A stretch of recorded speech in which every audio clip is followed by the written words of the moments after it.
What's going on, everyone? Mike Kadlick, Tayler Kyles here for CLNS Media outside of Gillette Stadium as Robert Kraft just spoke to the media following firing head coach Jerod Mayo on Sunday night after an abysmal 4-13 season. Robert Kraft did not mince words whatsoever, taking the blame fully on his shoulders, saying to reporters before even taking questions that the entire situation is on me. I feel terrible for Jerod because I put him in an untenable situation. And he also mentioned that he knows he still has the tools to be successful in this league, but essentially he always says he measures 9 times, cuts once. He thought that it was the right decision for the franchise moving forward, and they cut ties.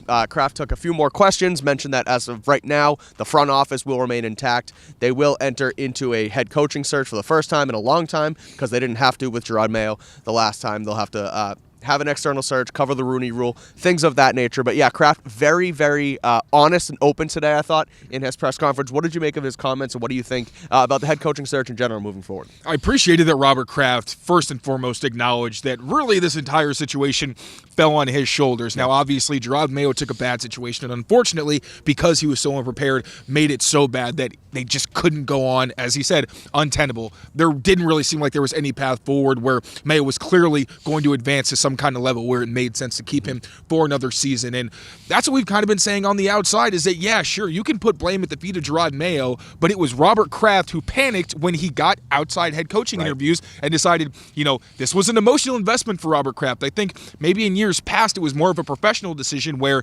with Bill Belichick, that was because he knew Bill from the time that he worked with Bill Parcells. Pete Carroll obviously didn't work out, but still did have the makings of a good head coach.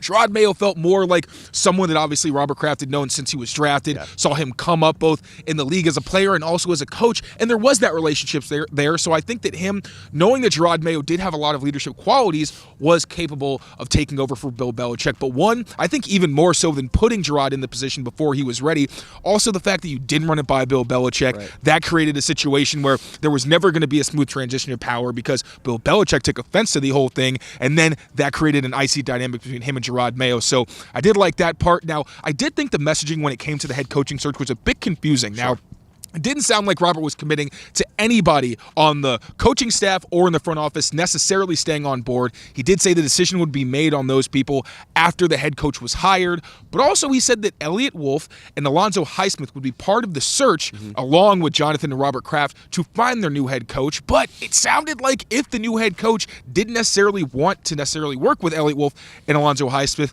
they could make changes there. So a bit of an odd situation, but I do like that they're at least giving coaches a chance to speak to these coaches and state their cases because talk about Alex Van Pelt, T.C. McCartney. They were huge in the development of Drake May, Joe Milton, and the support that Alex Van Pelt had throughout the offense was staggering, especially among the veterans. So I do like that they're at least giving the new head coach a chance, but the structure's a bit odd considering it doesn't seem like Elliott Wolf is quite on stable footing, but we'll see how things go. It's funny you mentioned the quarterbacks there too. Robert Kraft joked today that they actually now have 2 quarterbacks following Joe Milton's performance yesterday. So yeah, overall, I thought I liked the comments from Kraft. I think it was good that he sort of owned up to it. You mentioned he kind of jumped the gun with Jerod and promising him this head coaching role. That was sort of assumed for a long time, and he straight up admitted as such in that statement last night. So as much as they have messed up, as much as fans are upset with ownership and the state of the team, I do think it's important that instead of just banging their head against the wall and trusting themselves a little bit too much on the Jerod Mayo front, they saw it, they looked from a 30,000-foot view. Kraft mentioned that over the last month or so, which had ultimately been reported over the last month or so as well, that things were sort of on uneasy ground, that ultimately they pulled the plug and fired Jerod Mayo after just one season. And we got a little bit of a peek behind the curtain because when we were wondering, okay, what exactly ignited this move, Robert wasn't specific, but he did mention that they do not own the Patriots. The fans are the owners of the Patriots. Obviously not legally true, but if the fans aren't paying like we were seeing recently, yes, that matters. And I do think that we were saying, okay, like last night on the show, we mentioned the media maybe did have some part to play in this. Also, how much of it was fans, how much of it was what was going on internally. I think we all know it was a little bit of everything, but Robert specifically mentioning the fans and saying that if it was personal, he might have made a different decision, but it did ultimately seem like with fans not showing up to games, booing when the team was doing well in their final game, obviously booing when they didn't play well against an embarrassing game and against the Chargers, that really felt like it was the major move that kind of thrust Robert Kraft into making this decision. Jerod Mayo out after just one season, a 4-13 season in his lone campaign as the Patriots head coach. Now they embark on their second head coaching search in as many seasons. We'll keep you updated here on Patriots Press Pass throughout the entire thing.